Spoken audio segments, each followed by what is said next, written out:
untuk kegiatan kuliah umum pada pagi hari ini.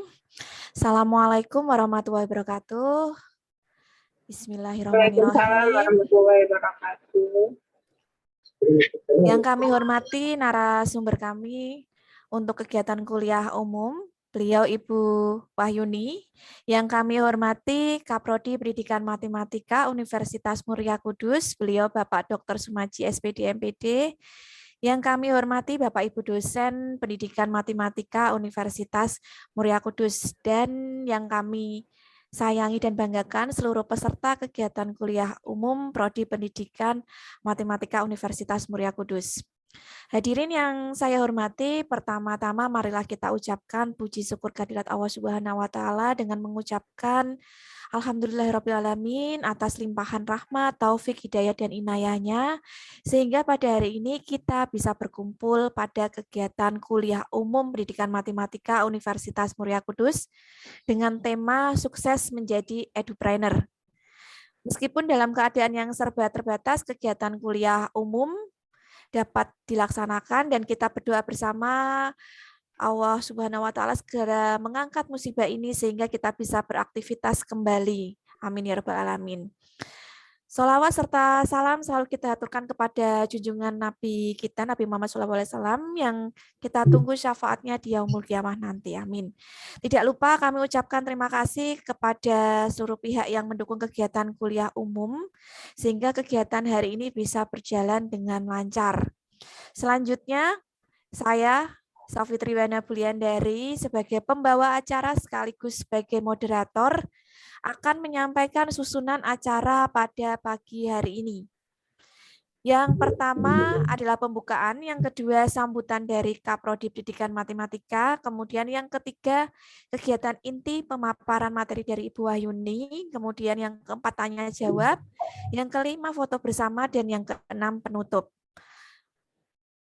Acara yang pertama yaitu pembukaan. Marilah kita buka acara pada pagi hari ini dengan membaca basmalah bersama-sama. Bismillahirrahmanirrahim. Terima kasih. Acara selanjutnya yakni sambutan sekaligus membuka acara secara resmi. Sambutan akan disampaikan oleh Kaprodi kita, beliau Bapak Dr. Sumaji SPD MPD. Kami persilahkan.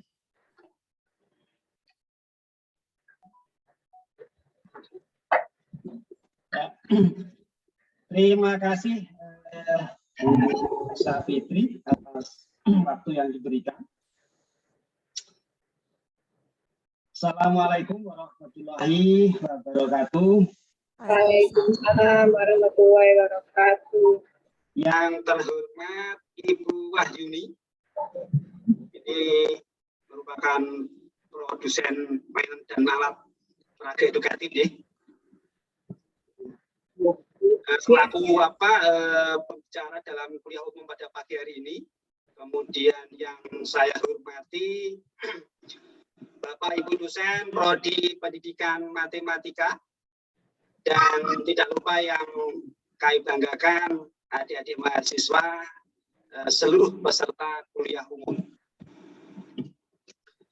Pertama-tama marilah kita panjatkan syukur kehadirat Allah Subhanahu wa taala, yang mana pada kesempatan pagi hari ini kita masih diberikan kesehatan, panjang umur, sehingga dapat hadir walaupun dilakukan dalam secara virtual seperti itu. Mudah-mudahan tetap bisa memberikan makna dan memberikan manfaat pada kita bersama. Peserta kuliah umum yang saya banggakan,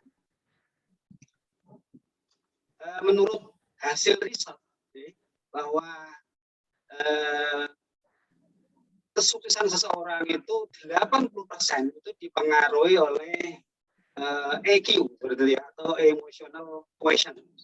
Sedangkan sama kertas kan. Sedangkan IQ atau intelligence quotient itu hanya berpengaruh 20%. Mengapa demikian? Karena EQ ya, atau emotional quotient itu kaitannya dengan mengelola emosi, jadi berhubungan dengan orang lain, interaksi sosial seperti itu. Lalu benang merahnya apa dengan edupreneur, seperti itu ya. Jadi emotional quotient itu adalah lebih pada karakter-karakter ya, seperti misalnya kemampuan kerjasama, kemampuan berinteraksi dengan orang lain, kemampuan berempati dengan orang lain, kemampuan untuk berkomunikasi, gitu sih. Nah, itu adalah sangat berpengaruh sekali atau di dalam menunjang menjadi seorang edupreneur yang sukses seperti itu. Jadi sekali lagi saya sampaikan bahwa karakter-karakter tersebut sangat menunjang ya untuk menjadi edupreneur yang sukses. Seperti itu. Selanjutnya ya, sebenarnya terkait dengan edupreneur ini adalah merupakan salah satu dari profil prodi ya, profil prodi, sehingga kuliah umum pada pagi hari ini itu sangat menunjang sekali dalam pencapaian profil prodi, yaitu menjadi seorang edupreneur ya, entrepreneur yang bergerak dalam dunia pendidikan seperti itu.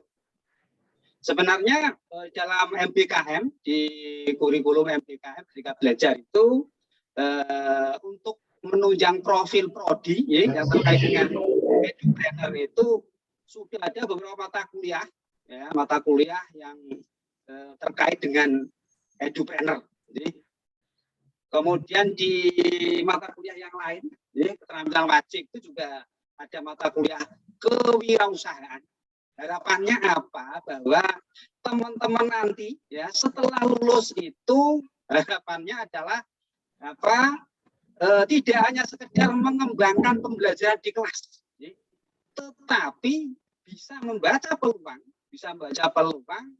bagaimana ya, bisa membaca peluang misalnya, oh ini saya kebetulan mahasiswa pendidikan matematika itu kan sudah diberi keterampilan terkait mata kuliah workshop misalnya. Oh, saya ini mempunyai kemampuan untuk membuat media pembelajaran.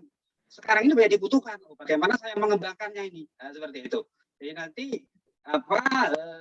tentu dengan membaca peluang itu mau memproduksi dalam jumlah besar dan bisa dipasarkan, tentu itu bisa menambah nilai ekonomi sekaligus bisa membantu masyarakat luas di sekitar kita. Artinya mereka-mereka yang mungkin menganggur, begitu bisa kita berikan pekerjaan, kan begitu. Harapan yang lain adalah setelah lulus nanti, mahasiswa lulusan pendidikan matematika UMK tidak mencari pekerjaan, tetapi bisa menciptakan lapangan kerja sendiri. Ya, misalnya nanti mendirikan sekolah atau mengelola lembaga pendidikan, misalnya seperti itu. Tentu itu kan membutuhkan banyak karyawan, kan begitu. Jadi yang lain misalnya nanti mau mengembangkan industri, misalnya percetakan atau penerbitan. Nah ini tentu bisa teman-teman bisa menciptakan lapangan kerja sendiri dan membantu masyarakat di sekitar kita, kan begitu. Jadi harapan kami dalam kuliah umum pagi hari ini, teman-teman memiliki perubahan paradigma, yang tadinya itu hanya sekedar logika. Ya, logika itu kan hanya terkait pembelajaran di kelas, gitu ya, pemecahan masalah dan sebagainya. Tetapi bisa berinovasi, berkreasi, membaca peluang bagaimana bisa menambah yang dilakukan itu bisa menambah nilai ekonomi maupun bisa membantu masyarakat luas, seperti itu. Jadi itu adalah harapan kami. Mudah-mudahan nanti teman-teman dengan kuliah umum ini bisa nanti menggali informasi seluas-luasnya kepada Ibu siapa tadi ya, Bu Wahyuni, ya, pada Ibu Wahyuni. Beliau ini memang praktisi ya, yang sudah merupakan produsen. Jadi beliau ini sudah sangat berpengalaman. Nanti teman-teman bisa menggali informasi dan mudah-mudahan apa yang jadi peroleh pada kuliah umum pada pagi hari ini bisa dipraktekkan nanti setelah lulus begitu. Itu yang mungkin yang bisa saya sampaikan. Kurang lebihnya mohon maaf. Sebelum kami tutup dengan mengucap Bismillahirrahmanirrahim, kuliah umum pada pagi hari ini saya nyatakan dibuka. Sekian, Assalamualaikum warahmatullahi wabarakatuh. Waalaikumsalam warahmatullahi wabarakatuh. Kepada Bapak Dr. Sumanji SPD MPD, kami ucapkan terima kasih. Kemudian hadirin yang kami hormati, acara berikutnya yaitu pemaparan materi kuliah umum yang akan disampaikan oleh Ibu Wahyuni. Sebelumnya saya perkenalkan sedikit ya terkait dengan Ibu Wahyuni. Beliau merupakan owner dari Omocha Toys. Jadi beliau salah satu produsen mainan dan alat peraga edukatif. Ada beberapa penghargaan yang pernah didapat dari Omocha Toys ini. Tahun 2011 Ibu Wahyuni menerima penghargaan sebagai wanita inovatif di bidang ekonomi dari Harian Radar Bogor. Kemudian tahun 2015 Omocha Toys menjadi juara pertama lomba gugus kendali mutu tingkat provinsi Jawa Barat. Kemudian tahun 2015 juga Omocha Toys menerima penghargaan sebagai UKM IKM terbaik kategori silver dari Kementerian Perindustrian Republik Indonesia. Nah, berikut tadi adalah beberapa penghargaan yang diterima baik dari Ibu Wahyuni maupun dari Omocha Toys. Nah, untuk selanjutnya kami sampaikan juga bagi peserta yang ingin bertanya nanti bisa di kolom chat, bisa dengan cara mengetik tanya, kemudian namanya disebutkan dan pertanyaannya secara ringkas, atau kalau mau berbicara secara langsung juga boleh, nanti bisa raise hand terlebih dahulu. Baik, kuliah umum akan kita mulai. Kepada Ibu Wahyuni kami persilahkan. Silahkan Ibu. Terima kasih kepada Ibu Safitri atas kesempatan yang diberikan kepada Omocha Toys untuk berbagi cerita. Saya sih lebih senang di sini berbagi cerita ya, karena mungkin di sini saya juga banyak bercerita bagaimana saya bisa memulai usaha di bidang edupreneur ini gitu loh. Omocha Toys itu berdiri itu sejak tahun 2007. 2007 itu waktu itu anak-anak saya masih kecil-kecil ya, kecil-kecil. Terus saya perlu mainan ya yang menurut saya mainan yang bisa melatih, selain anak itu bermain menyenangkan, juga melatih bagaimana dia bisa berkreasi, bisa belajar, bisa melatih motorik halus, motorik kasarnya gitu. Nah, waktu itu yang saya memilih mainan edukatif ini. Selain juga tetap ada juga sih mainan-mainan yang untuk sekedar fun ya, seperti bermain boneka, itu juga ada juga gitu, seperti itu. Itu untuk awal. Saya langsung share screen aja ya. Silakan Ibu. Ya, oke.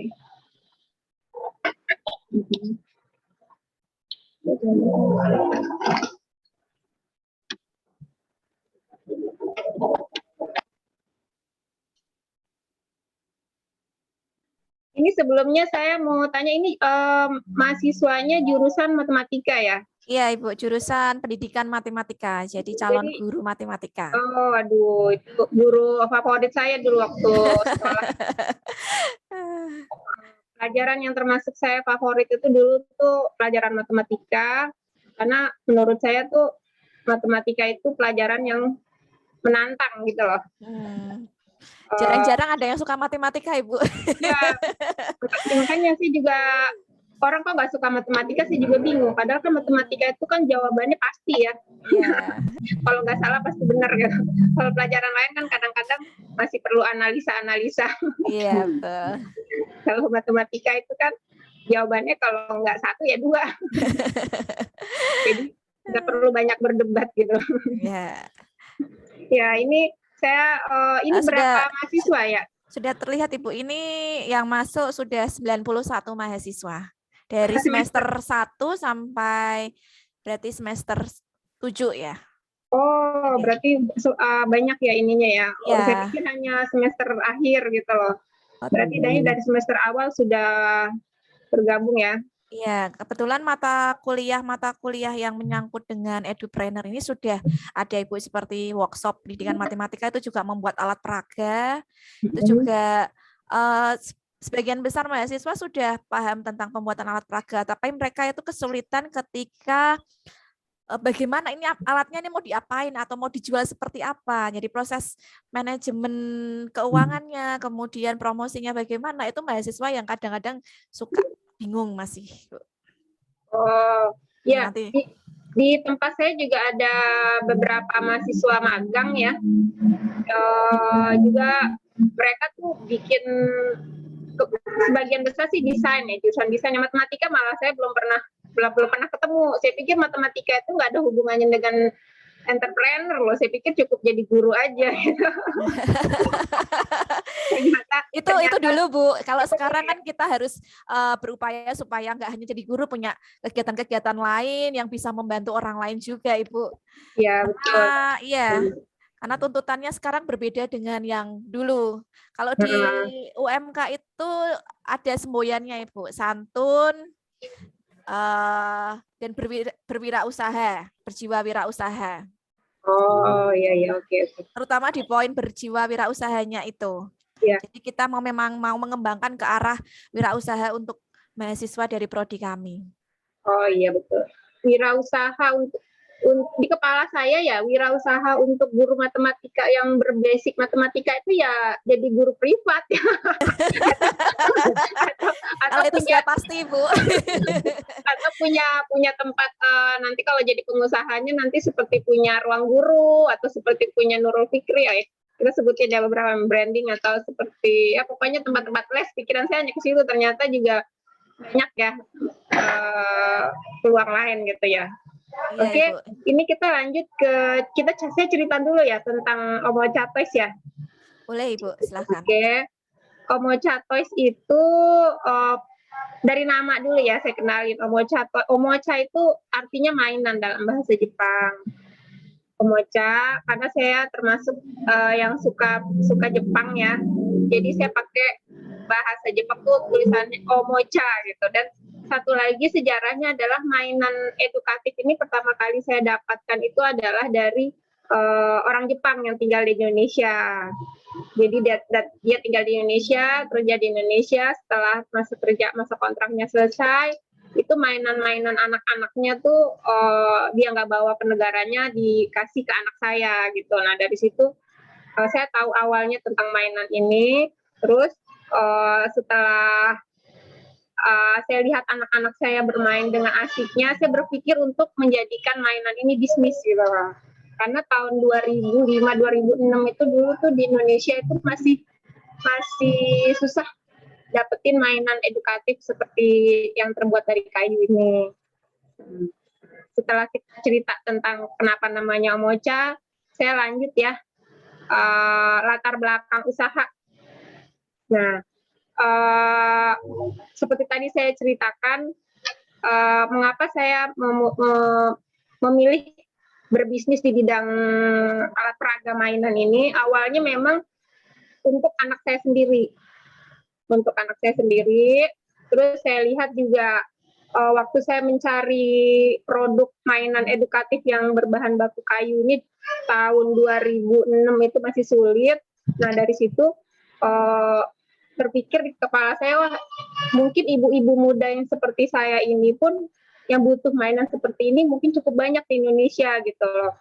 Nah dari situ saya berpikir ini untuk bisa dijadikan bisnis gitu. Nah bagaimana cara menjadikan ini sebagai bisnis? untuk awalnya saya itu tidak langsung masuk ke produksi, karena untuk produksi itu rumit karena dan nggak ada pengalaman juga di bidang produksi gitu. Makanya kita dulu tuh selain pemakai ya, saya juga menjual ke teman-teman terdekat seperti itu. Lanjut.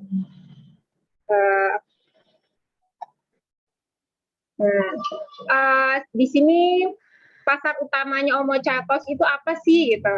Pasar utama kami tetap adalah pasar lokal. Karena Indonesia ini kan tahu sendiri penduduknya sangat besar ya. Penduduk Indonesia sangat besar. Ini saya kurang lebih usia balita di Indonesia ini tuh sekitar 40 juta.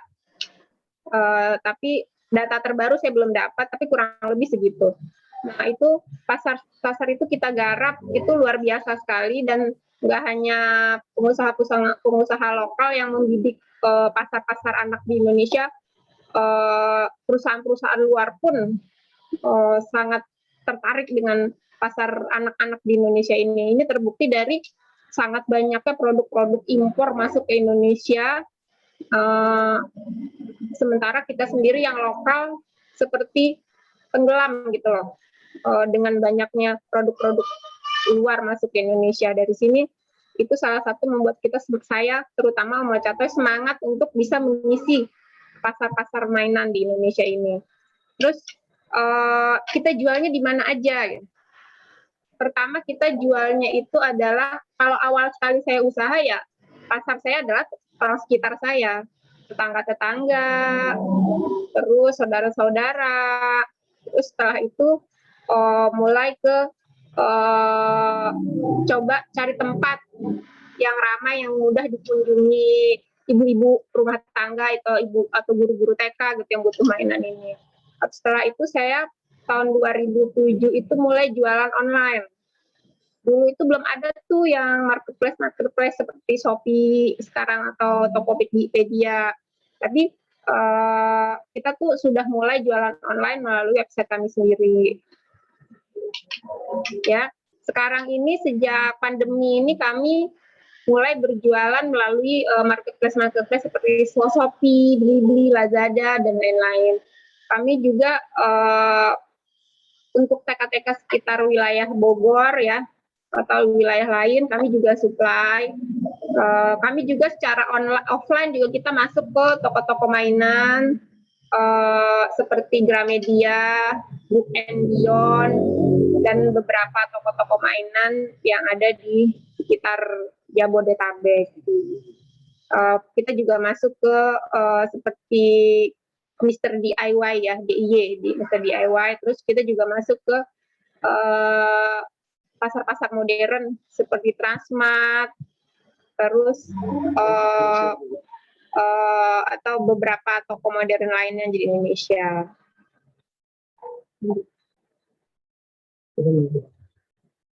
Lanjut. Itu pasar Omochatos. Selanjutnya saya ingin memperlihatkan tempat produksi kami. Jadi setelah saya tahu pasarnya cukup luas dan supplier kami saat itu kurang memenuhi gitu ya, memenuhi permintaan kami, kita mulai masuk ke produksi. Masuk ke produksi itu saya sekitar 1 tahun setelah memulai usaha. Kita membuka workshop sendiri dengan awalnya hanya menggunakan sekitar 4 orang pegawai. Pelan-pelan bertambah. Saat ini kami sudah memberdayakan sekitar 40 orang dengan 2 tempat produksi yang kami kelola sendiri. Setelah kita masuk ke produksi ini memang banyak sekali kendala ya yang kita hadapi, mulai dari bagaimana kita mengelola SDM, bagaimana mengelola keuangan, karena kan kalau sudah kita masuk produksi banyak sekali pengeluaran yang selama ini hanya sebelum kita produksi itu kita hanya pengeluaran di stok barang aja gitu loh. Tapi setelah kita produksi, kita pengeluaran itu adalah mulai dari gaji pegawai yang tiap bulan harus dibayarkan, terus stok bahan baku, listrik, terus perawatan mesin, perawatan gedung, tempat produksi seperti itu. Itu kalau tidak dikelola dengan baik, harga dan pemberian pricing itu kalau kita tidak pintar-pintar ya matematikanya. Di sini perlunya nih pelajaran matematika nih pada saat kita mulai berhitung ya bagaimana memberi harga suatu produk. Kalau nggak pintar-pintar itu kata orang sekarang tuh boncos. Apalagi di zaman sekarang ini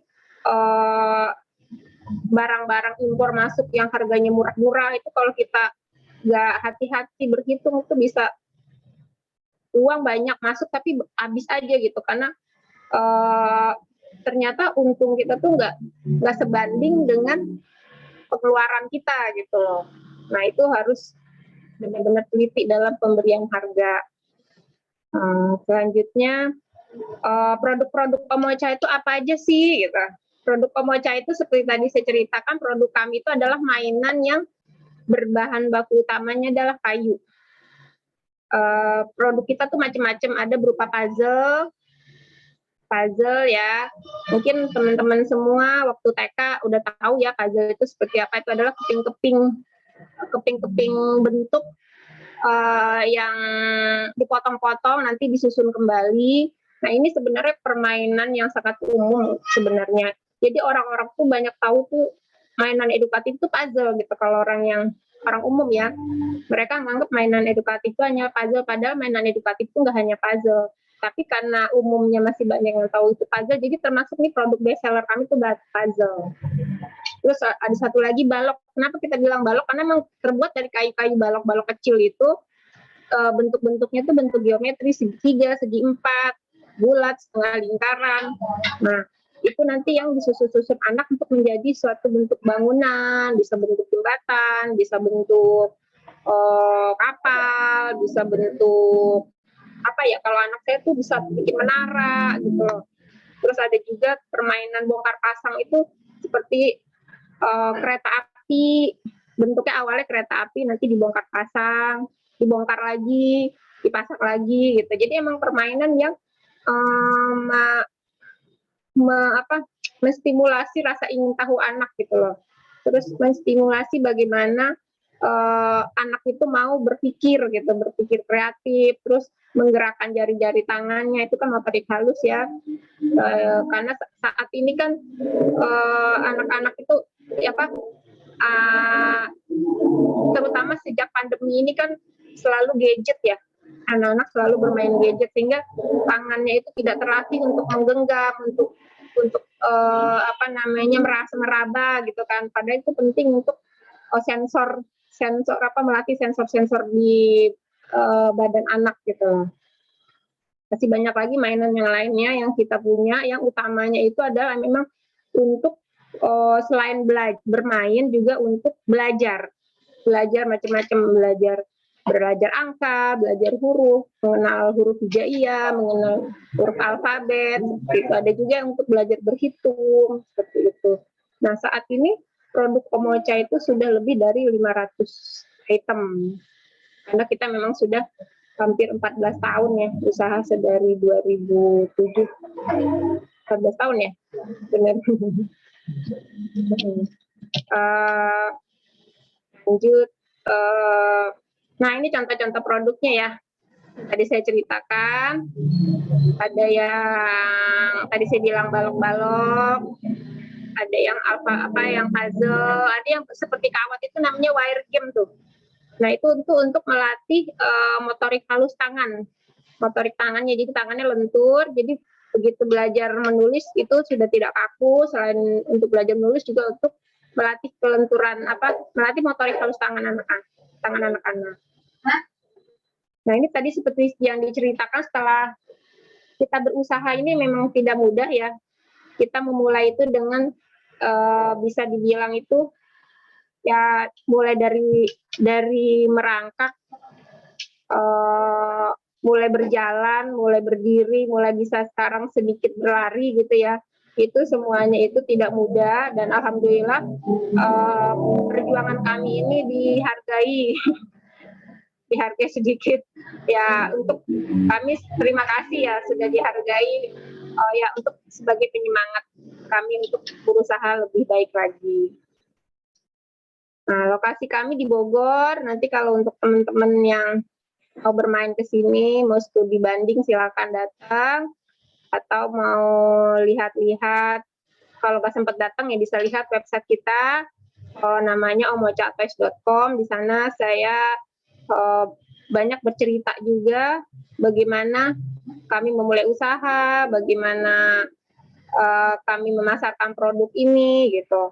Jadi teman-teman semua bisa untuk tahu lebih banyak tentang Omocha Toys, bisa mengunjungi langsung datang ke sini kalau ada waktu.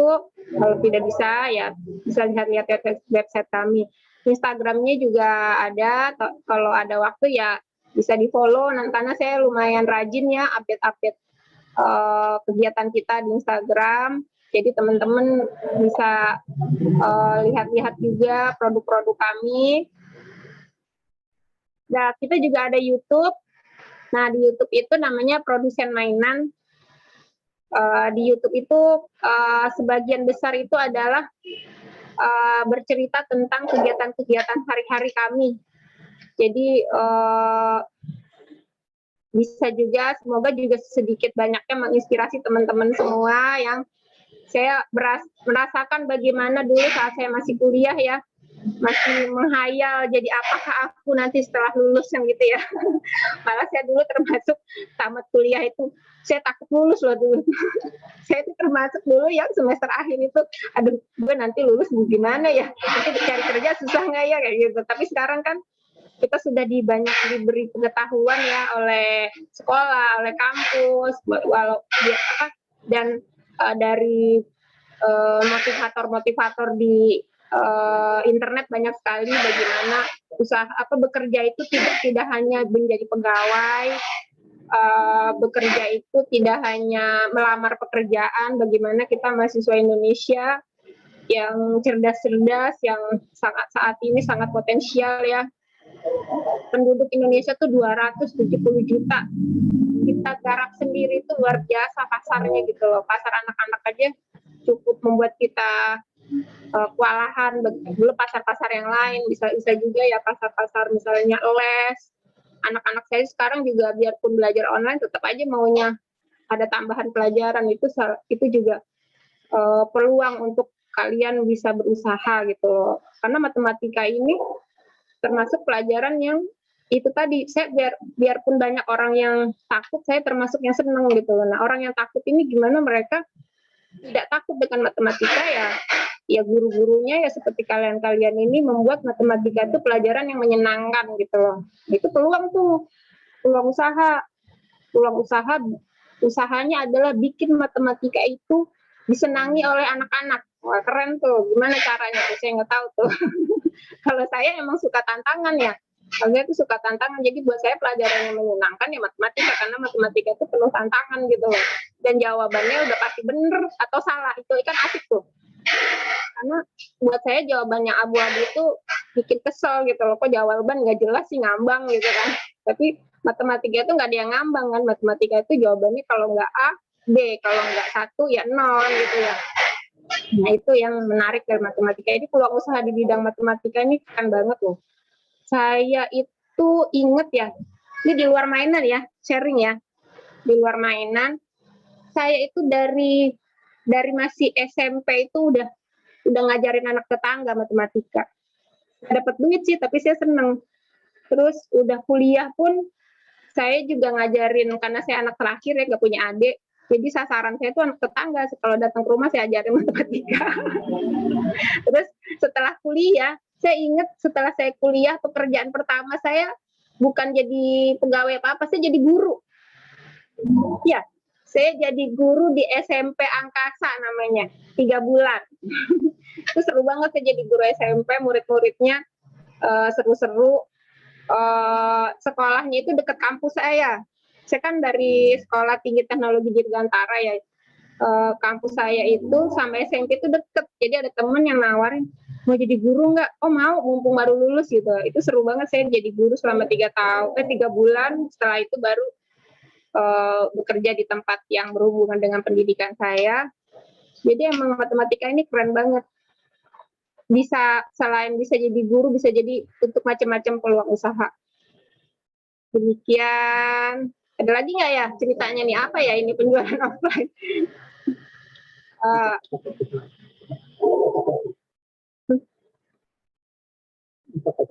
Oh ya, ini toko-toko kami yang ada di beberapa supermarket ya, yang ada di Gramedia, sama ada di Transmart. Ini toko-toko kami. Tapi saat ini memang penjualan di supermarket masih bagus, karena anak-anak udah mulai masuk mall ya sekarang ya. Nah, ini penjualan online kita ya. Ini di web saya omocatoys.com. Ada juga kita ada 2 website ya, omocatoys.com sama grahamainan.com. Nah, untuk jualan kita secara online ini kami kan berjualan selain kita masuk langsung ke end user ya, kami juga jualan tuh melalui reseller. Reseller kami itu mereka tuh ada yang langsung japri WA melalui ke CS kami, atau ada juga yang mereka belanja melalui website kita. Nah, di website kami itu sudah kita sediakan produk-produk kita tuh, stok itu sudah terintegrasi dengan gudang gitu, antara website kita dengan gudang itu sudah terintegrasi. Jadi pada saat reseller kami itu mereka mau order, nggak perlu nanya-nanya lagi, Bu ini ada stoknya nggak? Ini saya mau nawarin ke penjual saya produk ini ada berapa, itu nggak perlu nanya. Jadi mereka 24 jam tuh bisa lihat stok kita secara online di website kami, dan stoknya itu akan otomatis berubah apabila ada pembelian gitu. Jadi itu sangat memudahkan bagi reseller kita untuk mereka mulai memasarkan produk kami untuk seluruh wilayah Indonesia. Oke. Nah, sekarang saya mau ceritakan tentang pertumbuhan pasar. Pertumbuhan pasar di Indonesia tentang mainan ini bagaimana sih gitu. Dari tahun ke tahun, sejak tahun 2007 saya memulai usaha, habis itu bertahap naik itu perkembangannya bagus. Di Indonesia ini perkembangan kebutuhan mainan di Indonesia cukup bagus. Bahkan kami termasuk yang kadang-kadang kewalahan ya menghadapi permintaan pasar. Permintaan gak hanya dari dalam negeri, dari luar negeri juga ada. Saat ini kami juga sedang ada negosiasi dengan Jerman. Mereka juga butuh mainan edukatif ini untuk dipasarkan di sana gitu loh. Sedangkan pada saat masa pandemi, nah ini keren nih. Saat masa pandemi ini kami sempat seperti usaha-usaha pada umumnya sempat mengalami penurunan karena waktu awal pandemi kita tuh masih bisa mengatasinya ya, permintaan masih cukup banyak. Kami masih bisa bertahan di tahun pertama, tapi masuk ke tahun kedua itu permintaan mainan lumayan menurun karena mainan ini seperti kita ketahui adalah bukan kebutuhan utama ya. Jadi orang tua yang misalnya mengalami kondisi ekonomi yang tidak baik, mereka mengutamakan pasti yang makanan pokok dulu gitu, kebutuhan pokok dulu. Jadi mainan ini tuh mungkin ya pakai dulu yang ada gitu kan, nggak beli dulu yang baru. Nah itu kita termasuk mengalami pegawai saya sempat saya liburkan, sebagian diliburkan, sebagian masuk, jadi ganti-gantian. Tapi alhamdulillah, kalau kita berusaha ini memang harus banyak berdoa ya. Waktu itu saya minta sama Allah, ya Allah jangan sampai pegawai saya ini liburnya kelamaan gitu, karena mereka juga sebagian besar sudah berkeluarga. Sayanya juga butuh mereka gitu kan, kita juga butuh pemasukan gitu ya. Saya minta ya Allah datangkanlah pembeli-pembeli lagi biar kondisi ekonomi Indonesia mulai membaik ya. Alhamdulillah tahu-tahu ada pesanan dari beberapa pelanggan-pelanggan kami, ada juga pelanggan-pelanggan baru. Akhirnya mereka mulai bekerja normal kembali, dan alhamdulillah sampai sekarang kita sudah normal kembali bekerja. Terus untuk tetap bertahan di masa pandemi ini ya macam-macam yang kami lakukan gitu loh. Ya mulai dari kita mulai aktif di medsos, kita kami hubungi lagi pembeli-pembeli kita yang lama. Terus kita juga banyak berkreasi produk-produk baru kita ciptakan agar reseller-reseller kita tuh semangat kembali gitu kan berjualannya, agar toko-toko yang tadinya mulai penjualannya menurun bisa semangat lagi. Itu trik-trik seperti itu kami lakukan untuk mempertahankan agar usaha ini tetap berjalan dan berkembang gitu.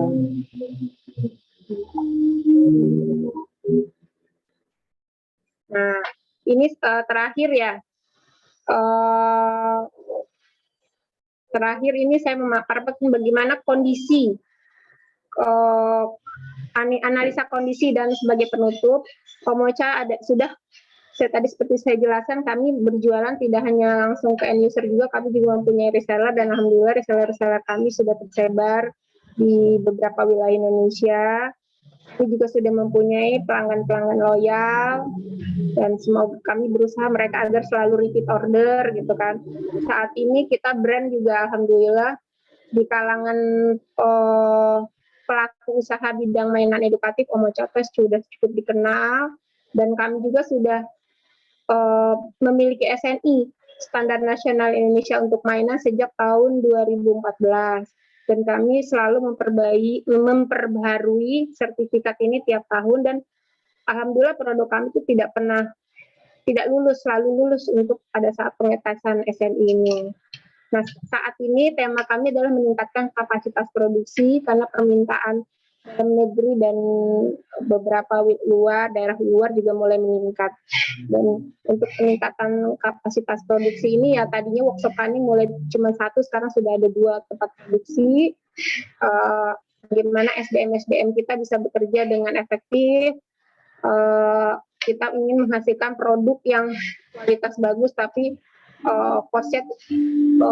cost-nya tidak tinggi gitu, sehingga bisa bersaing dengan produk-produk manapun, baik dari lokal maupun yang ekspor, seperti apa, produk impor seperti itu.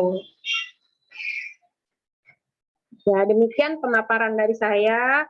Semoga walaupun ini hanya bercerita sedikit tentang Omocha Toys, semoga ini bisa inspirasi teman-teman mahasiswa semua bahwa masih banyak peluang yang bisa kita garap di Indonesia ini. Demikian, kalau ada pertanyaan silakan. Mohon maaf kalau ada salah-salah kata. Assalamualaikum warahmatullahi wabarakatuh. Waalaikumsalam warahmatullahi wabarakatuh. Terima kasih Bu Wahyuni, sangat menginspirasi sekali. Mungkin nanti kalau ada yang berkaitan dengan usaha ini, terutama terkait dengan edupreneur, teman-teman mungkin bisa bertanya dan mendengar cerita ya secara langsung kepada Bu Wahyuni, kira-kira dulu itu progres awalnya seperti apa, kemudian akhirnya bisa menjadi seperti ini. Tadi kan sudah disampaikan dengan sangat banyak sekali ya Bu, ternyata banyak cerita dari peluang usaha ini. Nah, teman-teman silakan jika ingin bertanya bisa melalui kolom chat atau bisa raise hand. Nah, mumpung ketemu dengan Ibu Wahyuni. Silakan teman-teman, boleh.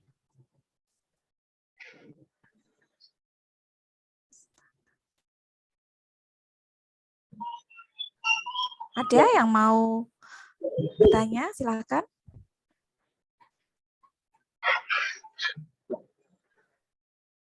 Ini agak malu-malu Ibu mahasiswa kami. Gini Ibu, itu kan ada Omocha Toys kan sudah masuk ke dalam SNI, nggih. Mungkin apakah ada syarat-syarat supaya produk itu bisa terstandar nasional? Ya, ada syarat-syaratnya ada. Sebenarnya kami ini sejak sejak usaha SNI ini diberlakukan di Indonesia wajib itu sejak tahun 2014. Nah, kami kan berusaha produksi itu sejak 2007 ya. Jadi 7 tahun setelah saya usaha baru SNI ini ada di Indonesia. Nah, saya itu dari awal karena dapat produk mainan itu adalah standarnya produk dari Jepang pertama kali ya, mainan, walaupun mainan itu ada bukan mainan baru ya, tapi mainan pemberian dari orang asing untuk anak saya gitu ya. Jadi standarnya itu dari awal tuh saya sudah terbuka matanya itu mainan yang baik buat anak itu seperti apa gitu. Nah, kalau berdasarkan standar SNI, mainan yang baik itu adalah pertama tidak mengandung racun ya, tidak, dari materialnya itu tidak berbahaya. Nah, kebetulan mainan ini kan bahan bakunya kayu. Kayu itu udah pasti insya Allah nggak berbahaya, karena emang kan bahan dari alam. Dari bahan bakunya itu insya Allah tidak berbahaya ya, kayu kan. Kayu itu adalah bagian dari hidup kita gitu. Kedua dari catnya. Nah ini yang serunya nih. Waktu pertama kali sebelum ada SNI ini saya ingin meyakinkan pembeli saya karena mainan ini tuh harus aman untuk anak. Bagaimana membuktikan cat yang saya pakai itu aman untuk anak? Waktu itu saya datang ke beberapa kenalan saya yang mengerti tentang bahan kimia. Saya tanyakan cat apa sih di Indonesia ini yang aman untuk anak gitu. Waktu itu saya disarankan untuk cari produk di salah satu toko produk impor, bahan cat impor gitu ya. Wah itu harganya mahal banget, 1 kilonya aja sampai ratusan ribu catnya itu, karena emang catnya itu impor dari Amerika. Saya bilang waduh, ini kalau saya pakai cat ini oke deh, saya pakai, nanti harga mainan saya kan akan mahal gitu kan. Saya lihat mainan edukatif ini mahal pun orang beli, karena memang pasarnya itu memang produk ini bukan produk asal-asalan, tapi emang untuk belajar gitu. Tapi masalahnya supply-nya yang produk dari luar ini, kalau lagi kosong tuh ya lama ada lagi gitu. Nah, saya mau itu yang lokal punya ada nggak sih? Masa Indonesia punya produsen cat yang aman untuk anak gitu. Nah dari situ saya kebetulan kenal dengan salah satu teman yang dia lulusan IPB ya, jurusan teknik kimia. Dia mengenalkan saya dengan salah satu produsen cat yang kebetulan juga tinggalnya alokasinya di Bogor. Dia bisa supply cat untuk kita yang aman untuk anak. Nah saya butuh sertifikat atau apalah gitu yang menyatakan ini aman gitu Kak, sebagai pegangan saya untuk bercerita ke pembeli saya apa yang saya buat ini aman oleh pembuat cat ini ya, oleh produsen cat ini diteskan sama dia ke Sukovindo, karena Sukovindo itu punya alat yang untuk bisa membuktikan emang catnya ini aman untuk anak-anak. Nah dia modalnya cukup besar yang saya rasa kalau nggak salah sampai puluhan juta juga dia untuk melakukan tes di sana. Hasil tesnya itu dikasih ke saya, ini loh Bu, ini cat kita tuh sudah diakui oleh Sukovindo memang aman untuk anak-anak. Dan karena dia produser lokal, jadi kita bisa ketersediaan cat itu tuh aman gitu loh. Nah sejak itu saya bekerja sama dengan produsen cat itu, kita mulai dapat dari dia. Nah untuk meyakinkan ke konsumen, sertifikat catnya itu saya fotokopi, saya taruh di toko kami gitu loh. Ini cat kita sudah aman. Kalau dari kayu, kita kayu insya Allah aman. Terus selain dari kayu dan catnya juga dari pengerjaannya, tidak runcing, tidak melukai tangan anak, tidak terlalu kecil. Karena kan mainan saya ini untuk usia 3-6 tahun ya. Jadi kalau terlalu kecil itu di bawah 3 cm itu kita tulis kemasannya harus di bawah pengawasan orang tua, karena memang ada beberapa produk itu yang tidak bisa kita hindari ukurannya kecil-kecil, seperti permainan yang mungkin teman-teman semua tahu ya, permainan meronce, membuat gelang ya atau kalung yang biji-biji kecil itu kan untuk melatih motorik halus tangan anak gitu. Itu kan perlu dia bit-bitnya itu tuh kecil-kecil. Ada yang cuma 2 cm, ada yang 2,5 cm gitu kan. Nah, itu kita beri peringatan, bermain ini harus diawasi orang tua. Jadi orang tuanya nggak membiarkan anaknya bermain sendiri. Nah, itulah standar-standar yang harus kita penuhi dari SNI seperti itu. Jadi Baik, Ibu. sebelum SNI ini ada, kami sudah mengikuti standar itu. Jadi ketika SNI ini diberlakukan, produk kami nggak lulus semua, nggak ada yang nggak lulus gitu. Baik, Ibu. Untuk jenis kayu yang dipakai apa ya, Bu, itu? Saat ini kita sebenarnya kayu-kayu Indonesia itu bisa dipakai ya untuk produk ini. Cuman saya lebih memilih ke kayu pinus. Kenapa? Karena kayu pinus ini teksturnya itu halus, bekas potongannya itu tuh kalau diamplas tuh halus gitu loh. Terus ukurannya juga tidak terlalu ringan dan tidak terlalu berat. Terus bentuk warnanya juga cantik, warnanya seperti ini ya. Saya lihatkan, kelihatan ya? Kurang ke atas, udah terlihat. Ya, ini kayu pinus nih. Iya. Kayu pinus ini dari ini kan warna natural. Iya. Naturalnya itu tuh cantik gitu loh. Krem gitu kan, menarik anak. Terus dicatnya juga halus. Nah ini dicatnya juga permukaannya tuh enak gitu, nggak kasar gitu ya. Jadi cat, karena ada juga kayu itu yang setelah dicat tuh kayak kulit jeruk gitu loh. Nah kalau ini tuh halus.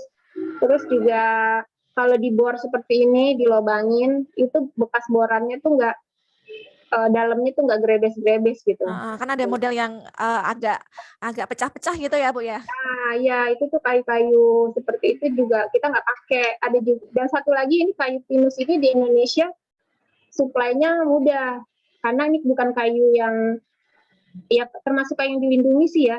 Cuman kita emang ambilnya itu ke perhutani. Jadi kayu yang ditanam untuk industri. Di Bogor itu suplainya cukup bagus. Kita dapat dari Sukabumi, dari daerah Jawa, gitu kita dapat. Jadi emang dari suplainya mudah, harganya juga bersaing. Jadi kita bisa memberikan harga jualnya itu bisa bersaing gitu, seperti itu. Baik.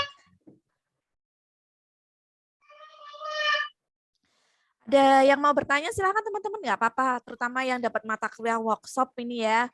Ada workshop 1, workshop 2, ada yang workshop 3, ini masa nggak ada pertanyaan, ayo. Silakan, nggak apa-apa. Kalau nggak ada ya coba saya tanya. Saya mau tanya juga, Bu. Oh, nggih, monggo Pak Maji. Kak Prodi kami mau tanya Ibu, monggo. Ibu Ayuni, sangat menarik sekali topik yang dibicarakan pada pagi hari ini. Mudah-mudahan bisa berikan inspirasi dan motivasi. Amin. Teman-teman semua, Bu. Sebenarnya kami juga tertarik pengen seperti itu, tapi masih belum bisa, Bu. Iya, belum bisa. Nah, ini tolong ceritakan, Bu ya, terkait kiat-kiatnya seperti apa sehingga usaha Ibu ini sampai sedemikian sukses seperti itu. Itu yang pertama. Kemudian yang kedua, apakah selama Ibu mengelola bisnis ini itu ada kendala-kendala atau hambatan-hambatan seperti itu? Itu kan merupakan salah satu mungkin jadi kami tahu gitu loh. Oh, ini hambatannya ini begini seperti itu. Kemudian berikutnya Ibu, tadi kan di dalam membuat alat mainan itu kan dari kayu, Bu ya. Kayu pinus seperti itu yang mungkin lebih bagus seperti itu.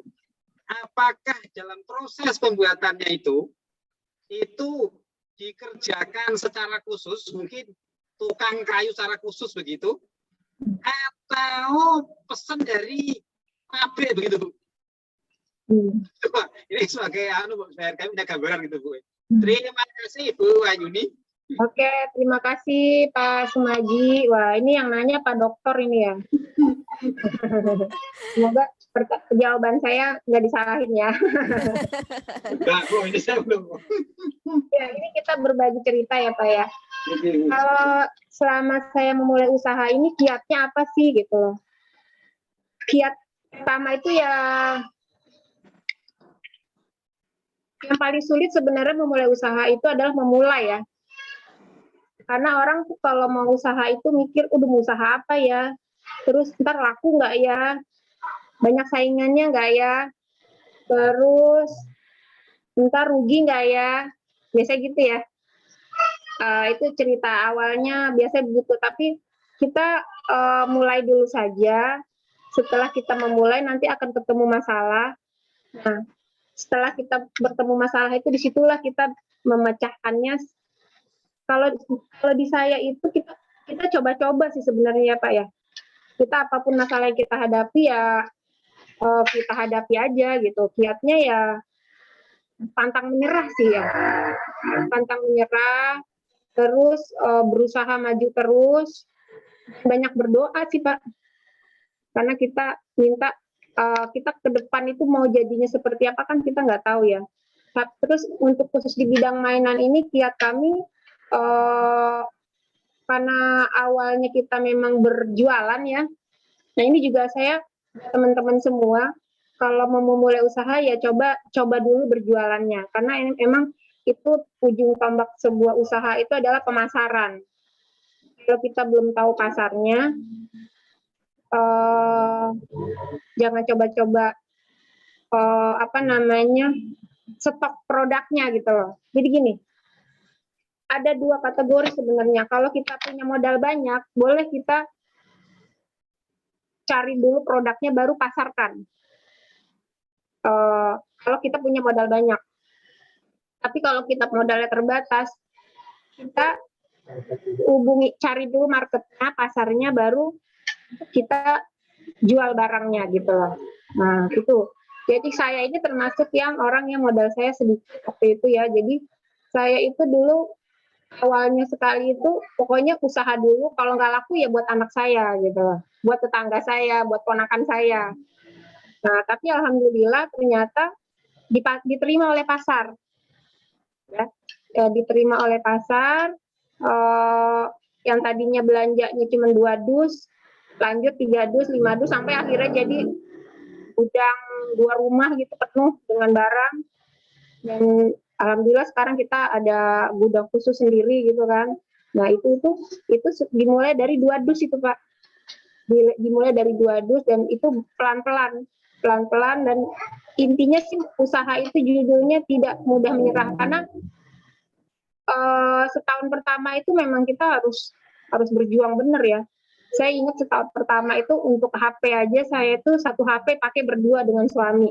Jadi kalau saya melihat ada waktu itu belum ada WA ya, ada SMS masuk atau enggak, tukeran dulu tuh kartunya. Kartu SIM-nya yang punya suami dibuka, masukin kartu SIM saya. Oh, ini ada order masuk gitu. Saking seperti itu ya untuk bertahan gitu loh, untuk bertahan setahun pertama. Yang penting bisa makan dulu aja deh dari usaha kita. Terus kendala apa saja yang kita hadapi dalam berusaha ini? Oh, cukup banyak kendalanya. Kendala pertama itu adalah kendala mengelola diri sendiri ya. Kendala menghadapi diri sendiri. Pada saat usaha ini sudah mulai kelihatan stabil, pembeli udah cukup banyak gitu ya, perputaran. Nah, kadang kita tuh merasa nyaman gitu loh. Kita merasa nyaman, merasa cukup. Ternyata orang bergerak terus maju gitu loh. Jadi kendala utamanya ya kita harus bisa mengendalikan diri kita sendiri dan harus mau belajar terus. Terutama di zaman digital ini, kalau saya pikir-pikir ilmu saya tuh masih jauh lah dibanding orang-orang yang di luar sana gitu. Di bidang digital marketing ini penjualan, bagaimana cara orang berjualan itu luar biasa. Kalau saya sharing-sharing ya dengan pengusaha-pengusaha yang masih muda-muda, ya umurnya baru 20-an, 30-an, itu mereka itu berjualan produk dia itu tuh nggak kepikir sama saya gitu loh, kok bisa gitu loh. Misalnya dengan bagaimana trik-trik mereka membina reseller-resellernya, trik-trik mereka promosi, membuat konten-konten yang kreatif. Anak-anak muda sekarang luar biasa Pak. Ininya kreatifnya gitu. Malahan saya punya anak yang usia SMP, SMA itu saya sudah mulai untuk saya libatkan gitu. Ayo dong bikin konten, bantu Bunda gitu bikin konten yang menarik untuk biar produk kita tuh menarik orang gitu, menarik untuk dipakai oleh konsumen. Nah itu anak-anak muda sekarang itu luar biasa kreatifnya. Itu jadi kalau kita nggak belajar kita akan kalah ya, akan terlindas oleh kemajuan gitu kalau kita nggak ikut belajar. Terus soal proses produksi ya, soal proses produksi mainan ini produksinya tidak terlalu rumit ya, mirip-mirip dengan orang furnitur sebenarnya. Kalau Bapak lihat orang bikin kusen di pinggir jalan, keahlian orang-orang saya tuh kurang lebih seperti itu. Dia bisa motong kayu dengan mesinnya, bisa serut, bisa ngecat segala macam, tapi ukurannya aja kecil. Jadi ketelatenannya lebih telaten di memproduksi mainan ini. Kalau proses produksinya sih biasa-biasa aja. Malahan untuk orang-orang produksi saya tuh yang baru-baru ya, orang-orang baru itu kita ajarin 2-3 hari itu udah bisa.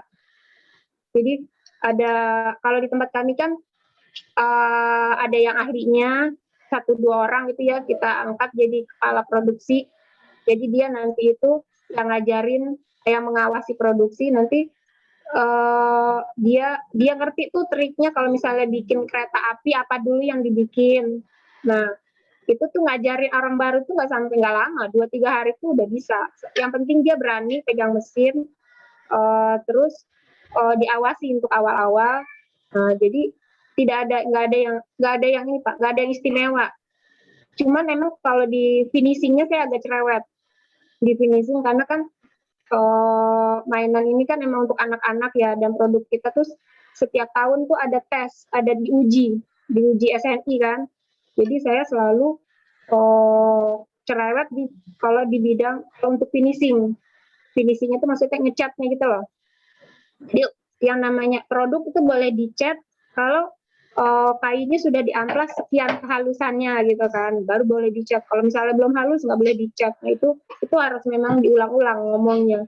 Cuman alhamdulillahnya karena kita sudah produksi hampir 14 tahun, jadi sudah mengerti orang-orang kami. Seperti itu Pak.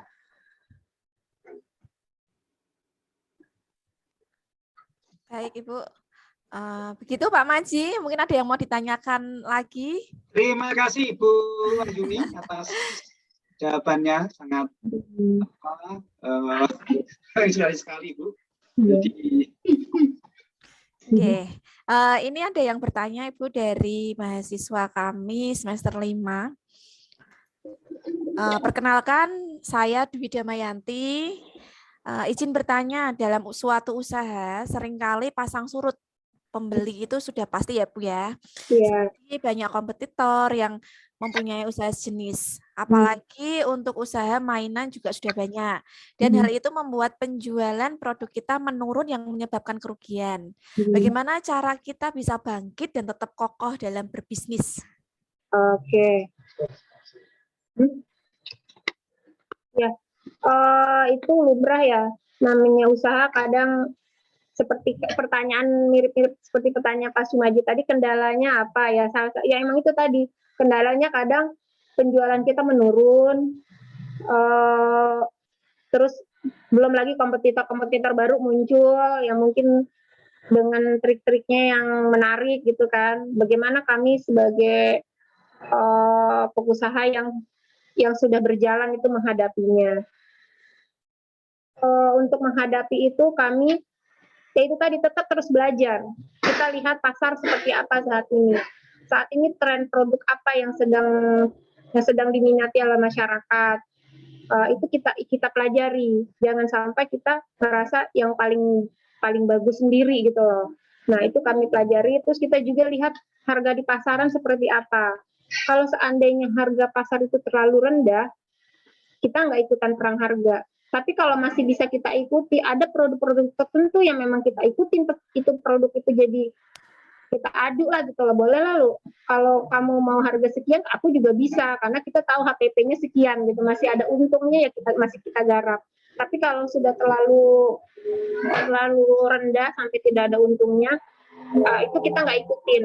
Kita lebih berkreasi. Kita bikin produk baru yang bisa harganya lebih tinggi, terus kita iklankan, kita mungkin bisa juga kita endorse ke selebgram, bagaimana produk ini bisa naik, penjualannya bisa bagus gitu kan. Jadi kita emang trik-trik seperti itu harus kita jalankan gitu loh. Untuk pada saat pasar menurun itu kan penyebabnya apa? Kalau saat seperti sekarang ini kan karena pandemi ya. Karena pandemi itu nggak hanya usaha mainan, seluruh usaha kayaknya mengalami penurunan, kecuali mungkin obat kali ya, mungkin rumah sakit itu karena emang dibutuhin, makanan itu masih bisa bertahan, masih tinggi gitu loh. Tapi kalau untuk mainan ini, saya bertahannya itu dengan itu tadi, kita perluas pasar, kita tingkatkan iklan, misalkan budget iklan kami perbesar biar orang mengenal kita lebih banyak. Terus kita ikut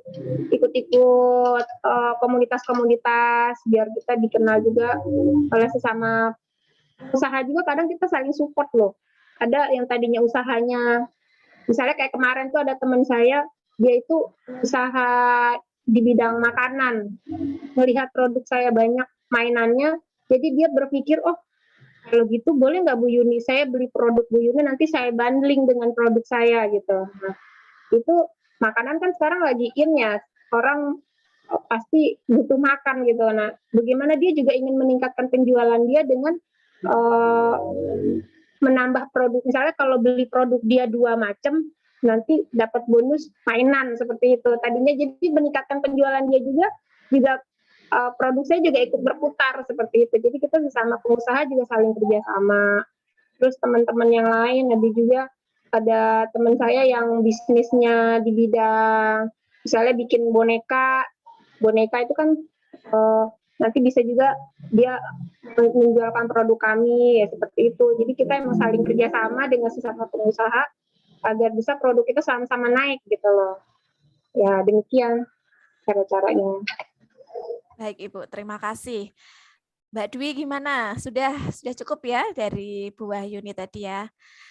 Kemudian Ibu dulu awal-awal ya Bu, ini sedikit bertanya. Dulu awal-awal itu modalnya dulu berapa Bu untuk bisnisnya? Ya, kalau hanya sebagai untuk penjual ya, belum masuk ke produksi. Saya itu modal awalnya sekitar 2 juta. Ya dapat 2 kardus mainan tadi. Saya beli ke supplier grosiran ya, bisa dibilang grosiran. Terus saya jual lagi ke tetangga-tetangga. Itu modal awalnya 2 juta. Habis itu 2 juta itu berputar. Nanti setelah laku belanja lagi senilai 2 juta lagi. Kan ada lebihnya tuh buat makan ya. Ya. Terus kemudian sampai tahap jadi produsen itu ceritanya bagaimana Ibu? Nah ini ketika saya mulai masuk ke produsen itu yang biayanya cukup tinggi. Seingat saya itu dulu itu modal awal kami sekitar 100 juta untuk produksi. Karena yang paling mahal itu adalah kita menyiapkan infrastruktur ya, menyiapkan bangunan, menyiapkan mesin, menyiapkan bahan baku, terus menyiapkan gaji untuk pekerjanya. Nah itu modal awal saya sekitar 100 juta, pelan-pelan nambah, sampai sekarang ya alhamdulillah bertahan 14 tahun dengan sekarang ini kita kurang lebih ada 40 pegawai. Seperti itu. Oke.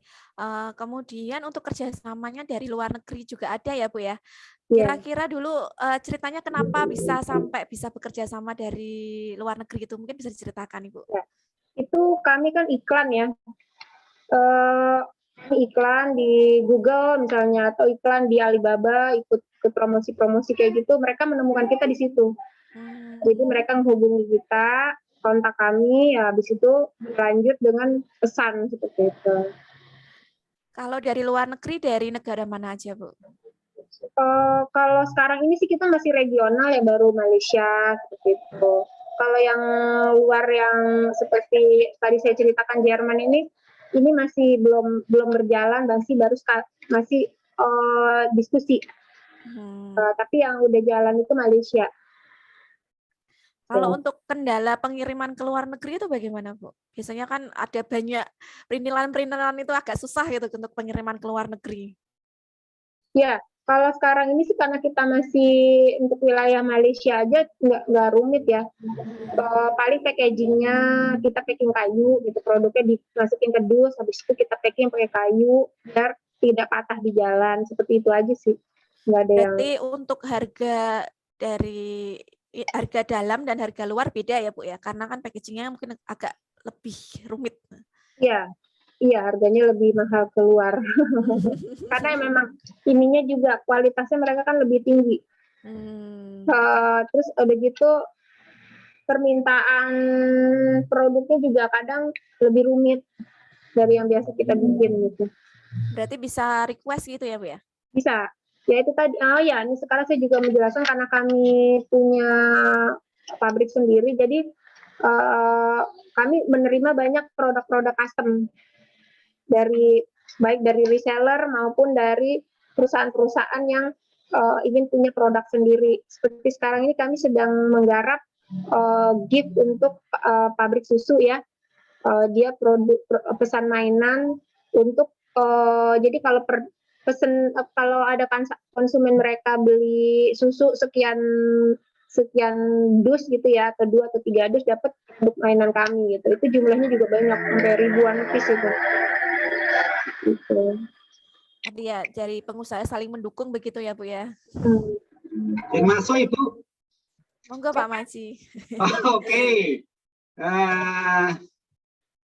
Ibu mau tanya ini salah satu yang apa ya, yang apa istilahnya itu, yang ikut mensukseskan usaha Ibu itu kan karyawan sih. Ya betul. 40 orang, sangat luar biasa sekali begitu Ibu ya.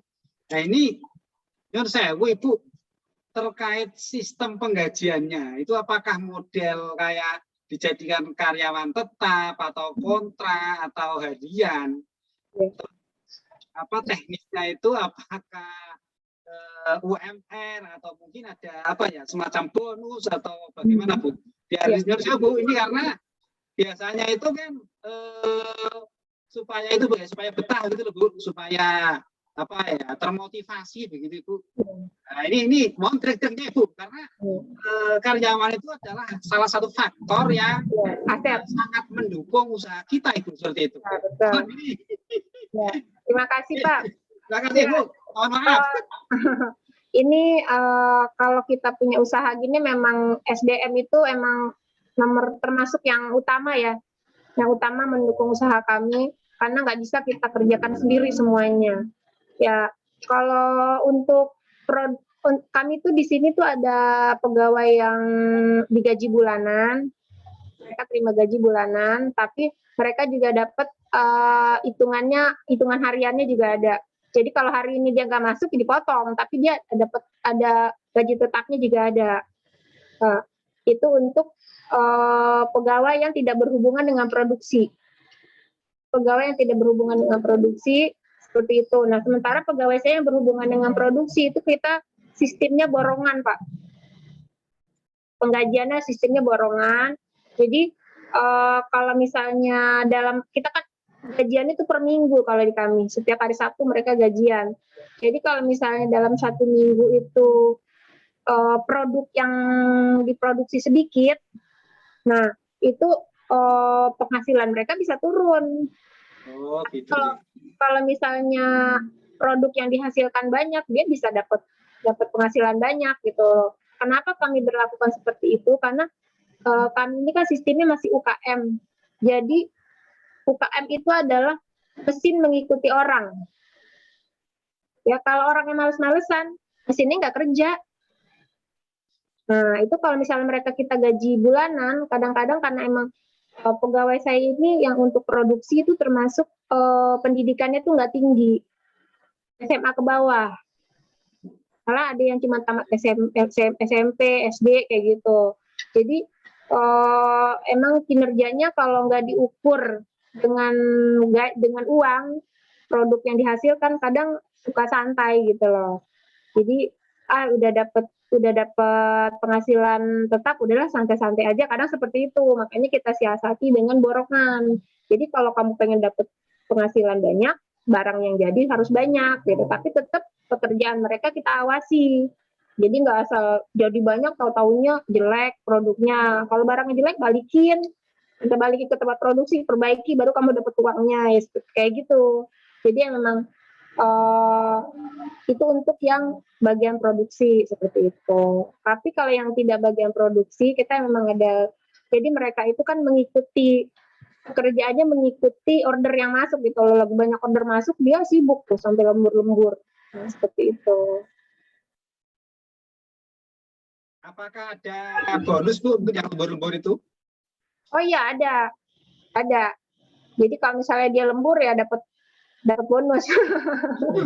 Itu Ji. Bahkan di tempat kami orang produksi kita itu kalau dia memenuhi target itu kita ada yang sampai kami beri motor, Pak. Oh, gitu. Ya misalnya setahun ini pekerjaannya bagus, kinerjanya bagus, produknya yang dihasilkan bagus, kita beri motor seperti itu. Biar semangat tuh ya, biar semangat ya. Itu. Oke, terima kasih Pak Maji. Sebenarnya Terima kasih Bu. Sebenarnya kita itu agak awam Bu terkait dengan dunia bisnis ini. Jadi kami itu bisa merancang, bisa membuat ya. Tetapi kalau untuk nanti mau digimanain, selanjutnya seperti apa, kemudian harus ngapain dulu. Nah, itu kami yang memang masih kurang bisa terkait itu, Bu.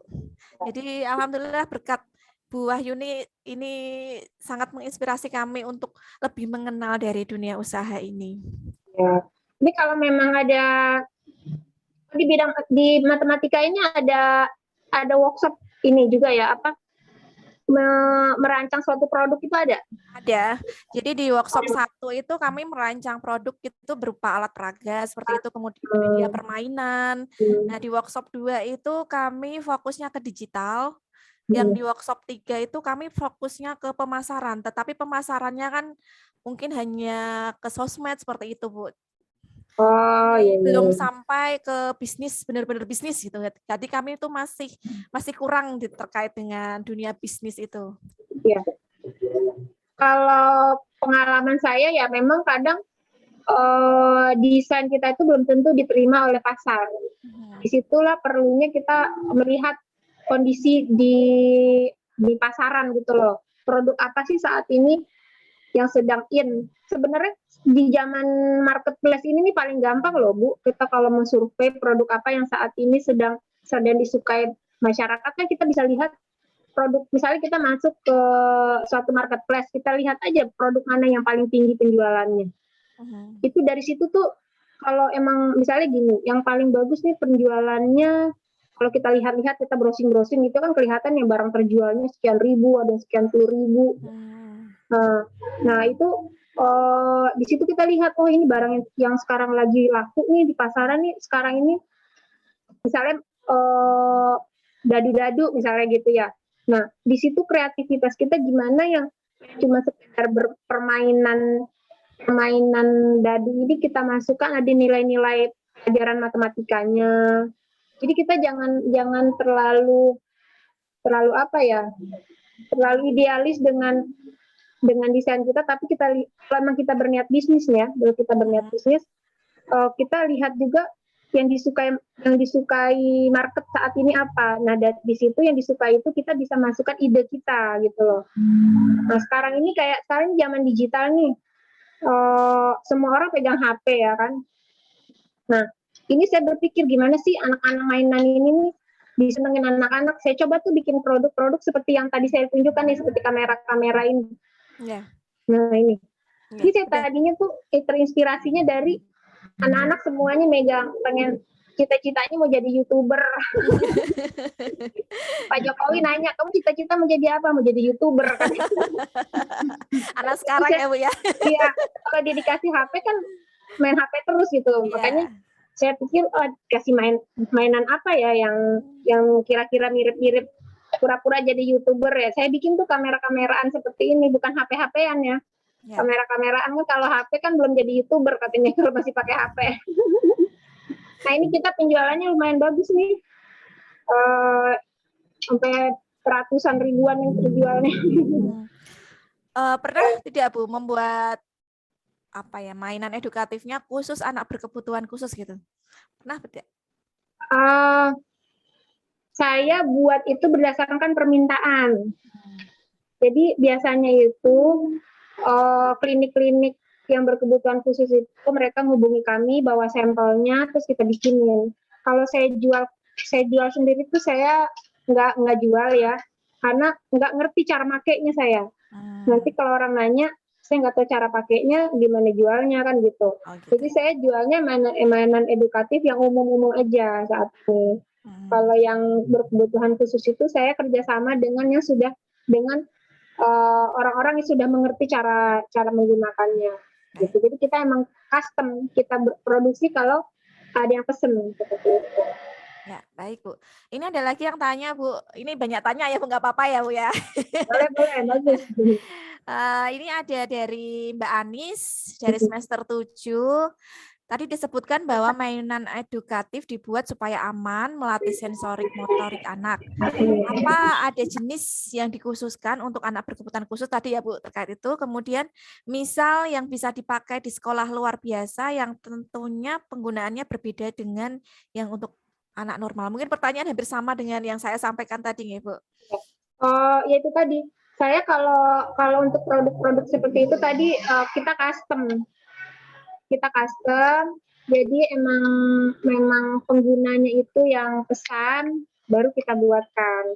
Karena kalau saya jual sendiri itu memang itu tadi hanya yang emang untuk anak pada umumnya gitu loh. Usia 3 sampai 6 tahun aja. Yang penggunaannya itu tidak terlalu difokuskan untuk suatu kegiatan gitu loh. Misalnya kalau apa ya contohnya itu untuk anak autis, ada tuh saya pernah bikin mainannya untuk anak autis itu. Saya kalau melihat fisiknya tuh saya bingung ini buat apaan sih, saya bilang gitu ya. Keping-kepingan balok-balok yang menurut saya tuh buat apaan ini ya, bikin-bikin rumah-rumahan juga nggak bisa. Ternyata itu ada cara pakainya. Nah itu saya hanya membuatkan aja. Saya membuatkan tapi memang ada minimal order. Nah nanti si penjualnya itu nanti si pemesannya itu nanti yang menjelaskan ke konsumen cara pakainya, dan mereka biasanya sudah punya komunitas Bu yang seperti itu. Mereka punya komunitas kelompok anak-anak autis misalnya, jadi dia menyediakan produk ini, jadi orang tua yang perlu alat itu pesan ke dia gitu. Kami bagian produksinya aja. Untuk minimal order seperti itu berapa Bu ya? Kami minimal order itu per 100 set per model. Tergantung barang sih, kalau besar bisa kurang dari 100, tapi kalau kecil-kecil yang standar kecil-kecil ya seperti mobil-mobil ini gitu ya. Ini bisa 100 set. Nah, tapi kalau misalnya gede-gede itu bisa kurang dari 100.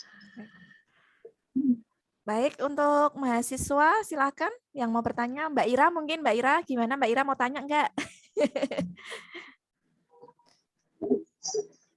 Halo? Ada ini gimana? Mau tanya Mbak Ira? Belum Bu. Belum. Ini Mbak Ira kan sudah sempat nih, bisa ceritakan nih kemarin kan sempat ikut program PKM ya Bu ya, terkait dengan kemahasiswaan gitu kan. Mbak Ira ini membuat mainan yang memang digunakan untuk siswa berkebutuhan khusus. Mbak Ira boleh tanya nih mumpung ketemu Bu Wahyuni. Seperti apa ya itu barangnya ya? Ini untuk kegiatan seperti lomba Bu ini Bu. Jadi dari berapa ya? Mungkin sampai 60 ribuan disaring berapa orang gitu Bu. Jadi cuma disaring sekitar 5.000 kemarin. Nah, salah satunya dari UMK juga ada yang lolos terkait dengan media-media pembelajaran, itu kebetulan banyak yang ke arah sana. Ya kalau di dunia jenis-jenisnya itu kan kategorinya wirausaha. Jadi PKM jenisnya wirausaha, tetapi ya mereka masih bingung itu terkait dengan bagaimana memulai modalnya, kemudian bagaimana cara untuk promosinya, nah pemasarannya Seperti seperti itu, nggih. Terkait itu mungkin masih agak-agak bingung ya, Mbak Ira ya. biasa itu kalau baru mulai itu biasanya banyak bingung ya. Wajar ya, Bu ya. Iya, aku juga dulu baru mulai juga banyak bingungnya. Iya. Tapi kita jalanin aja, biasanya lama-lama jadi ngerti, oh kalau bingungnya begini, oh ternyata jawabannya seperti ini gitu. Kalau Betul. memang Mbak Iranya ada keinginan, apalagi bisa desain tuh pinter loh, apa itu susah, apa nggak mudah loh bisa mendesain suatu produk itu. Nah, nanti kalau menurut saya sih di mungkin ya kalau untuk dijual itu kan produknya harus bisa harus bagus gitu kan, terus harus mudah tahu orang cara menggunakannya. Kalau zaman sekarang tuh gampang sekali sih sebenarnya bagaimana cara menggunakan, bikin aja tutorialnya melalui video gitu kan, bikin videonya yang menarik, terus di share, coba aja dulu di grup, misalnya di share di grup WA lah, misalnya di grup tangga lah, grup apa. Kalau misalnya tahu atau enggaknya orang suka atau enggak kan dilihat dari mereka, nanti ada yang ada yang tertarik kan akan hubungin kita gitu kan. Nah, dicoba seperti dulu itu aja dulu Mbak Ira, kalau misalnya itu produk itu emang, apalagi untuk anak berkebutuhan khusus kan saat ini banyak loh anak-anak berkebutuhan khusus. Mereka itu perlu alat untuk belajar ya, untuk melatih anaknya itu supaya bisa hidup normal gitu kan. Nah itu yang dibuat oleh Mbak Ira itu bisa dicoba gitu loh. Tapi memang kita bikin tutorial cara menggunakannya, manfaatnya itu bisa. Kalau misalnya banyak pembelinya bisa bikin pre-order. Misalnya ada yang pesen, nanti itu bisa dijadikan, kalau ada yang butuh bisa hubungi saya, bisa pre-order. Kita ordernya ke Omocha. Tapi saya nggak tahu barangnya seperti apa ya. Jadi kalau memang ada produk, dicoba aja, coba dipasarkan. Sekarang ada video, kita bisa bikin TikTok-nya, kita bisa bikin video IG Reel segala macem. Itu zaman sekarang itu jualan gampang. Saya bilang gampang ya, karena orang saling terhubung. Sekarang manusia mana sih yang nggak terhubung, coba di bumi ini. Aduh, udah kayak, saya pikir ini udah mirip-mirip di akhirat ya. Zaman dulu tuh segini loh, itu jangan gini loh. Kita kan pernah bilang, di surga itu kalau mau apa aja tinggal ngomong datang gitu. Sekarang tinggal GoFood, makanan datang. Jadi udah mirip-mirip di masa yang akan datang. Yeah. Jadi jualan zaman sekarang tuh nggak susah. Kita coba aja bikin videonya, kita share, orang tertarik, terima pre-order, bisa jualan. Tapi kalau misalnya punya modal, bikin aja dulu. Tapi memang harus punya modal ya, siap rugi gitu loh. Siap rugi, bikin dulu misalnya berapa sesuai minimal order, kita share, insya Allah nanti ada jalannya. Baik Ibu. Kemudian di sini ada yang tanya lagi nih Mbak Mariska ya Bu ya, dari semester 5. Untuk waktu pembuatan itu paling lama berapa hari ya Bu? Apakah kendala dalam pembuatan itu berbeda-beda, dan bagaimana cara Ibu membuat mainan tersebut menjadi menjadi menarik bagi anak, mungkin begitu Bu? Pertama, proses pembuatannya kita itu antara 2 minggu sampai 1 bulan yang untuk satu produk per 100. Itu juga tergantung juga dari produksi yang sedang berjalan. Kalau produksi kita sedang berjalan, order baru biasanya nunggu dulu. Kita pending dulu, terus setelah produksi yang berjalan ada yang selesai, kita masukkan produk baru. Makanya itu kisaran antara 2 minggu sampai 1 bulan. Itu harus kita jelasin ke pelanggan kami ya dari awal. Terus soal apa yang kedua tadi?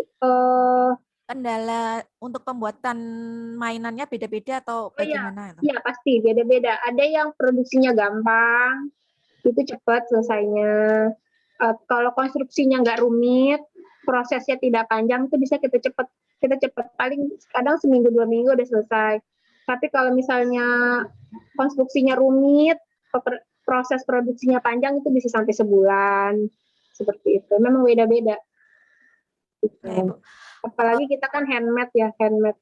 Itu misalnya custom ya Bu, ada permintaan nih custom, itu pesannya cuma 1 gitu, kira-kira diterima nggak ya? Kalau di kami itu satu itu dihitung sampel. Dihitung sampel. Kalau harganya biasa tinggi, diterima juga sama kita.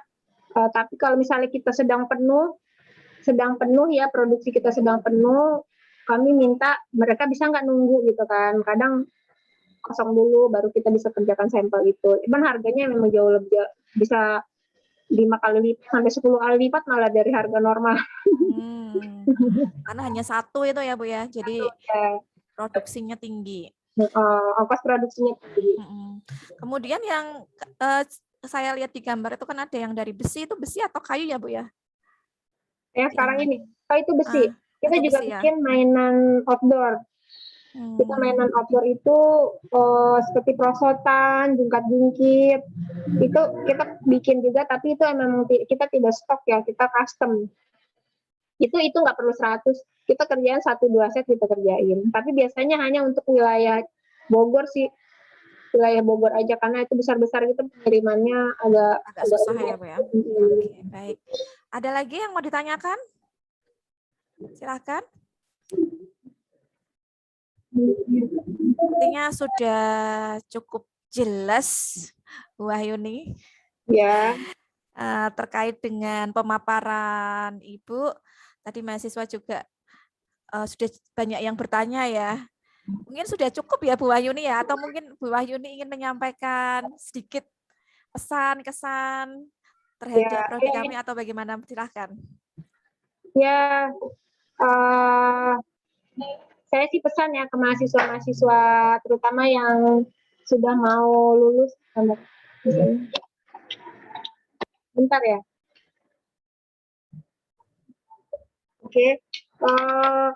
Untuk kalian mahasiswa yang masih kuliah, nggak usah khawatir ya.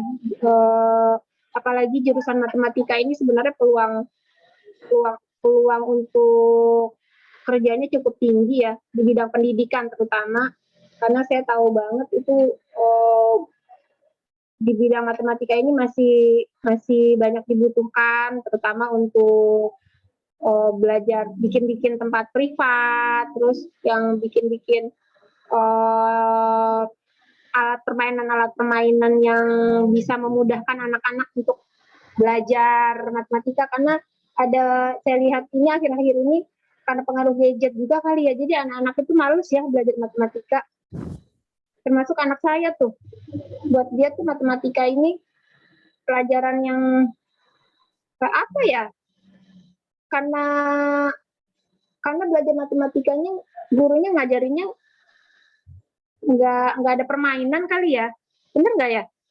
Jadinya salah satunya karena online gitu ya Bu ya, jadi kalau di sekolah sih biasanya ada kegiatan-kegiatannya, mungkin karena online berbeda dengan yang biasanya. Itu salah satunya sih kemarin penyebabnya. Iya, jadi mungkin teman-teman yang kuliah di bidang matematika coba deh pikirin gimana caranya matematika ini menyenangkan buat anak-anak, itu bisa dijadikan bisnis juga. Iya, betul Ibu. Tidak jadi momok gitu, tidak jadi seperti ngelihat hantu gitu, lihat matematika lihat hantu itu kan serem ya. Guru matematika itu tuh harus tidak menakutkan gitu. Betul.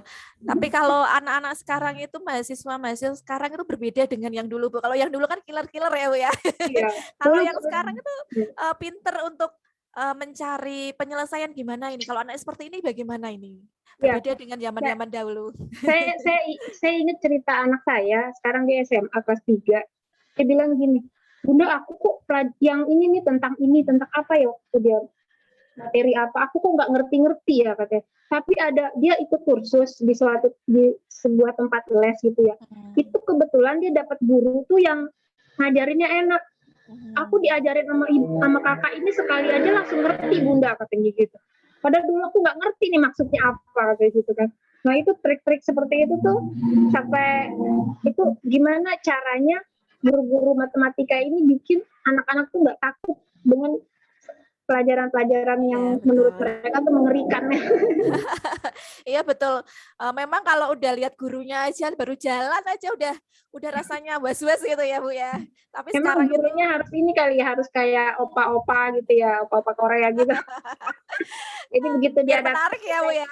Menarik itu. Penampilan juga penting Bu sebenarnya kalau untuk jadi guru penampilan, cara bicara, kemudian humanisnya, jadi lebih merangkul satu ke lagi gini Bu, anak-anak. Nah, satu itu. lagi guru matematika itu harus lucu kali ya, baru murid Susah Bu itu kalau itu.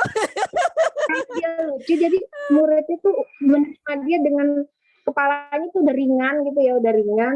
Terus gurunya datang yang lucu itu, jadi ngajarin apa itu gampang, enak gitu nyampe di kepala dia. Sepertinya kalau guru matematika lucu itu sangat jarang, Bu. Biasanya orang-orang sosial itu, Bu, yang seperti itu. Yang ada aja yang bahan-bahan untuk lucu-lucuan. Kalau orang matematika itu mungkin sangat jarang sekali kalau nemu yang seperti itu.